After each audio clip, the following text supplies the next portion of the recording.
Pang-ilang beses na yan. Pang-ilang beses na yan. Kaya Champions Arena mag-ingay.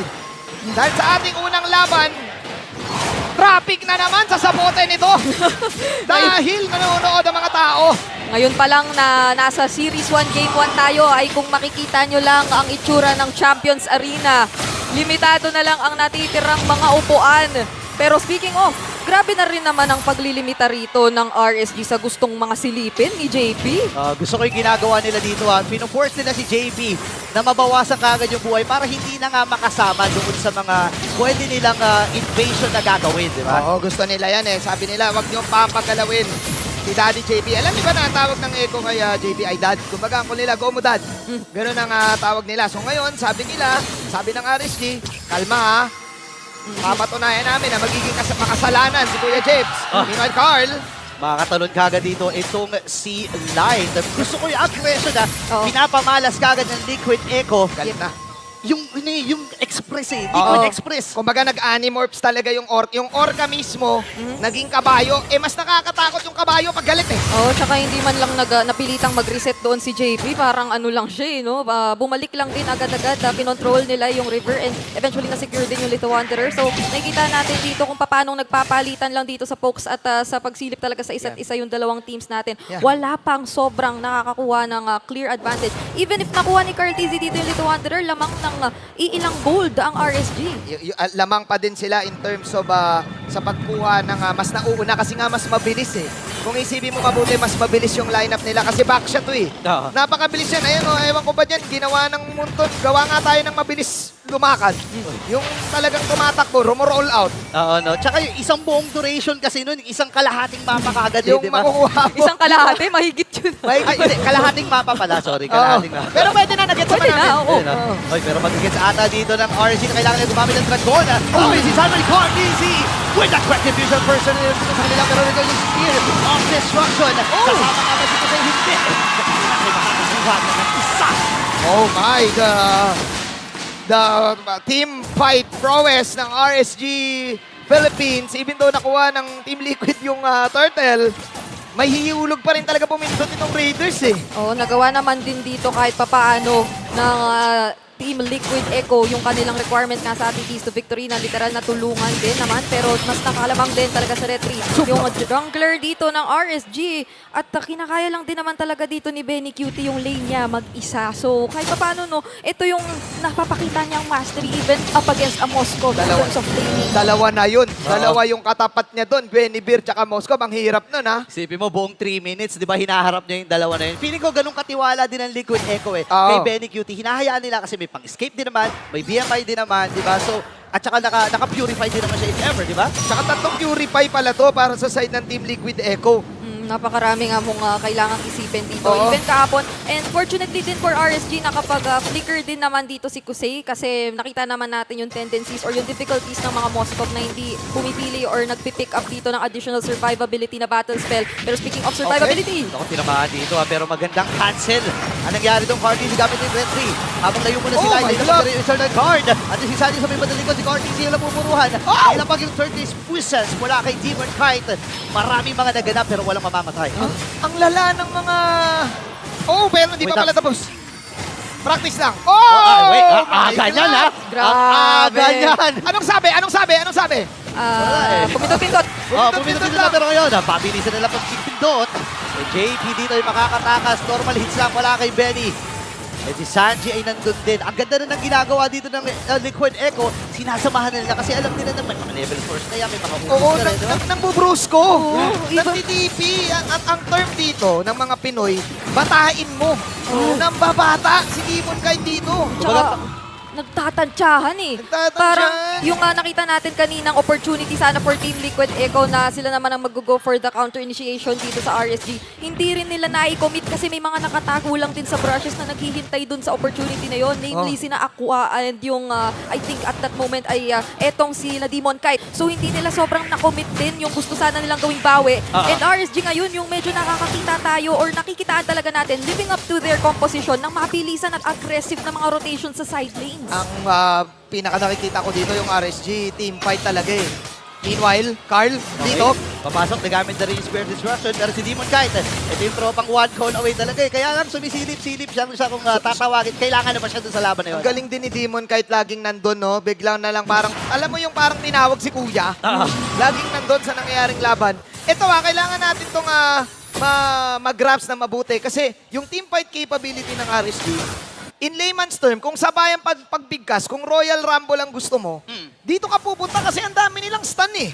Ang dami nilang hold. Ngayon, kapag sumusubok yung Team Liquid Echo, laging may counter stun. Counter stun. Ayan, kagaya niyan. Ito na, inisa na kagad. 1v4, ladies and gentlemen. Pero may trade ata sila nagawin sa bandang itaas. Kaya lang kasi sinats to eh. Masyado makunat. Aqua ay nandun na kagad. Then, para sa follow-up. Ang ganda ng kuha dito ng RSG sa bottom lane. Teka, di pa tapos. Grabe. Kung sila, papasok dito. JP nagamit na rin yung First Blood. Ngayon si Ako'y mamamatay. Nats versus 2. And nandito na rin at hindi tumama ng Spirit Instruction. Pero ang bagyo'y makakuha din. Ang Demon kahit yung maatras. Sabi ni Cody, sabi ko sa'yo, magpahinga ka muna eh. Takamahan na naman dito ang 4 ang members mula sa Liquid Echo. Ang papatumba kay Demon Kai. At doon sumayaw si Mima.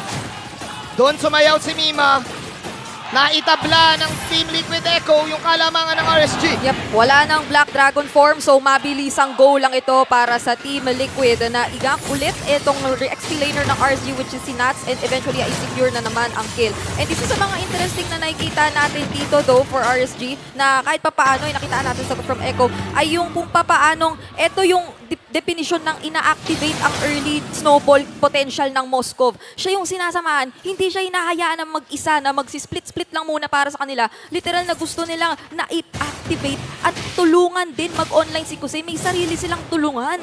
And Mama Sincero kasi yung pagiging aggressive ng Team Liquid dito, Ate Bridge medyo na-overwhelm yung RSG kahit na Wait! kahit na Di ka ako matumbas ang inauupuhan ko. buntik ka na eh. Oh, parang ang Team Liquid naman ngayon naghanap na rin ng sagot. Pero teka lang, Ako, isa'y nakagad RSG na ilapag yung turn ng God. Saan mo rin doon? Kaya lang go ata dito ang RSG. Liquid Echo sumasabay lang sa alon. Tumama din yung Spirit of Destruction. laban. And this time, hindi nila pasasapakin si Sanford. May kasama pa ang turret dito sa may gitna. oo, yung reflexes ngayon ni Kusei dito sa Moskov, yung Spear of Misery or yung second skill niya na mabilisang nare-reposition yung sarili niya para maiwasan yung mga attempts dito ng Team Liquid na hulihin siya. Tapos yun yung pinakamalapit yata na Spear of Destruction teleport na nakita natin. Parang nag-blink lang, Parang nag-blink lang siya, tapos laban ulit. At ang makikita mo dito ay parehas team fight heavy ang dalawang kupunan na to. Pindot na pindot. Focus fire kung focus fire. Ito yung naging identity din ng RSG nung regular season na kaya nilang gawin yung mga aggressive plays with the right risk at kuha ng objective. Kaya naman, kahit na siguro nakaka-overwhelm yung mga biglaang pasok ng Team Liquid Echo, ready ang RSG bumanat pabalik. Ay, Ako, parang ready na talaga. Napaglingan Ay! dapat. At tinamaan ni Sanji. Grabe na to, ha? may something talaga. Okay, hindi matapos. Ay, dito pala tapos to. Light, umaamba din lang. Nagamit na kagad dito yung Curse of Blood. Pasok yan si Carl TZ. Cartuso Demon Kite. Pinupugda po Pepper Club dito sa Liquid Echo. Pagsak yung Torre. Demon Kite as well. At open na yung Lord. May something talaga. Sa Novaria ni Sanji. Kung may isa pa tayong in layman's term, team fight pala ang gusto nyo. Eto, Curse of Blood. Ay, oo. Yun ang magiging sagot ngayon ng Team Liquid Echo. Kaya naman makikita na natin yung paunting shift ng RSG na dito na medyo nag-uiisa or nagsasarili si Kusei para makakuha ng trades Split. at limitahan yung pwedeng maging kalamangan in terms of gold ng Team Liquid. At yung mga ganito talaga may something na naman. May something eh. May something talaga kay Sanji eh. Pero yun nga, going back to Brigida's point, yung Curse of Blood magme-make sense kasi bakit ka nga naman kukuha ng mga setter na papahirapan mo pa yung sarili mo na lalapit ka?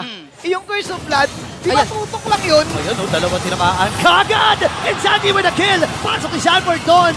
Ngayon si Carl, nandun yung Taunt. Talon muna si Light, kasama pa nila yung level 1 na Lord. Makakabasag nga ba sila? May aura pa ata to, pero si Carl, sabi niya hindi! Patuloy na kagad natin sa base ang RSG! Talon si Nats, habang si Carl, na masyado ata na pala yung kalati pwede dito say. Pero wala na silang pakialam, kahit lumalim pa, Demon Knight pasok din. Black Dragon formula kay Nats. Pero titigil muna dito ang alon ng Liquid. 4.3k lead para sa Team Liquid Echo. sobrang hapde nitong JP Yeah. Curse of Blood na to na pinupunto ni Brigida. Ang daling mag-setup, ngayon ko lang na-realize. O parang siya yung pinaka pwedeng maging tagasimula ngayon for Team Liquid na pwede pang sundan ng iba pang nakaka-overwhelm na skills such as yung flicker, penalty zone na nakita Oo. natin from Sanford. And kung hindi man yun yung naipong damage na rito ni Benny QT, yung blazing duet niya, hindi pa natin sobrang nakikita. At si Sanji na naka-lightning truncheon and blood wings na rin. So mai-imagine mo na yung karagdagan pang lipat ng damage from the Curse of Blood together with the lightning truncheon na bounce. So napakaraming kumokonektang damage dito kapag nahanap nila ang RSG na magkakakumpol. And yun sana yung gustong gawin ng RSG kanina pa. And kasi yung lineup ng RSG, kailangan talaga magkumpul-kumpul kasi team fight heavy nga sila eh. So ang pwedeng gawin nga lang ni JP, kasalanan ko na naman purify ako, tapos Curse of Blood, bahala na yung mga kampi ko kasi magkadikit na yung dalawa. Pag magkadikit na yung dalawa na yun, tinatali na yun, imposible pang hindi mastan ng Teresa yun. So tsaka- kailangan maging ready yung RSG dito. Oh, tsaka hindi rin biro, 50% yung damage na nabibigay mula doon sa inflict ng damage. 50% kalahati. 50% plus may slow pa yun. Yep. Na-calculate mo yun. Nakalculate ko Oh, kagad. para ka palang si Sanford. Oo, alam human mo naman, math calculator. genius yan eh. Oo, Grabe. ganun pala yun, kaya andali. So, yung sinasabi natin kanina ang daming counter go ng RSG, pagdating ng late game, parang sila pa yung naka-counter go kasi hindi sila makagalaw dun sa tali-tali ni JP eh. Yeah, hindi na magiging sobrang reliable at this point kapag may team fight na ang uunahin ay yung mahuhuli ni Light kasi pwede lang din agad i-punish ito ng Team Liquid at eventually ay maging way pa para lalo maabot yung mga nandoon din sa likod which is sina Aqua and Kusei. And ngayon pa na nasa point tayo na napakatapang na lalo ni JP, isang magandang timing lang nung kanyang second steal o stun kapag tumalon papasok etong Oo. si Light ay pwede na talagang ma-1 ang RSG. So crucial to na may objective pa na paparating. At I think kailangan maging ready yung RSG doon kasi kahit bawat isa sa kanila ay pwede mabigyan. Speaking of nabibigyan, ang pansin ko dito, si Aqua ang binibigyan ng Team Liquid. Oo nga, no, 3 beses na siyang namatay dito. And yun kasi yung mga counter-engage na usually nakikita natin, Eternal Guard, Pag-disinfect. Disinfect, Oo. Yun na yun. Kaso nga, napipilitan siyang lumapit pag kailangan niya mag-disinfect nung Eternal Guard. Napipilitan siya lumapit and nahuhuli siya nung floral. Ayan na. Ayun na, huhulihin nata dito sila. Pero may talon pa naman yan. May Alis. magic missile. May Ay. recall. Ayan na. Sabi ni Carty, sabi ko na sa'yo eh. Pahinga ka muna saglit eh. Ginagano ni Carly. Pero kasi nga sabi ni Demon Demon Kite, Kite, saglit ka. Oo. Di ba may interview din si Demon Kite? Sabi niya, babalik ako at dudurugin ko sila. Oo. Ayun. Dudurugin ko sila. Grabe yung palitan, no? Game 1 pa lang eh. Pero ang dami ng recall. Tulsin, gamit kagad. Sanji na yung Astral Echo. Ngayon, tinamaan si Light! Ando na yung Eternal Guard. Pag-disengage na, pero ngayon Demon Kite umamatay. Story na nga ba mag-iipon na rin dito ng Liquid Echo. Hindi tumama yung Spirit Destruction. Habang si Nasay nandun, Nakabis there. Pero wala nang pakialam. Ang Liquid Echo, ang alon ng Liquid ay mananalanta sa Game 1.